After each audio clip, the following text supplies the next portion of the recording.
আসসালামু আলাইকুম। এটা হচ্ছে মিনাকারি কাতান শাড়ির লতা বাহার। কালারটা হচ্ছে ডার্ক পার্পল কালার এবং এটার মধ্যে হচ্ছে দুই রকম কালার দিয়ে হচ্ছে মিনাকারি করা থাকছে। আমি পুরোটা শাড়ি খুলে দেখাচ্ছি, বুঝতে আরো বেশি সুবিধা হবে। দেখেন কালারটা হচ্ছে ডার্ক পার্পল কালার, খুব সুন্দর একটা কালার এবং ডিজাইনটাও খুবই সুন্দর। আর পার্পল কালার এবং ফিরোজা কালার, দুইটা কালার রেশমি সুতা দিয়েছে, জরি সুতা দিয়েছে মিনাকারি করা থাকছে এটার মধ্যে।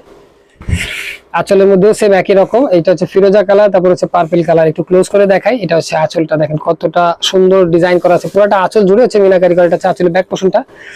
আর এটা হচ্ছে শাড়ির নিচের পাড়ে পোর্শনটা হচ্ছে ডাবল, উপরটা হচ্ছে সিঙ্গেল। এটা হচ্ছে শাড়ির ব্যাক পোর্শনটা। মিনাকারি কাতান শাড়ির লতা বাহার, কালারটা হচ্ছে ডার্ক পার্পল কালার, খুব সুন্দর কালার এবং ডিজাইনটাও খুবই সুন্দর।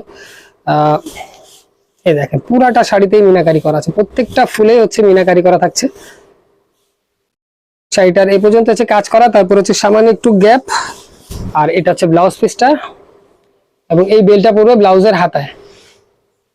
তো যদি ডার্ক পার্পল কালার মিনাকারি কাতান শাড়ি লতা ভাড়া পেতে কারো পছন্দ হয়ে থাকে তাহলে আমাদেরকে ইনবক্স করতে পারেন।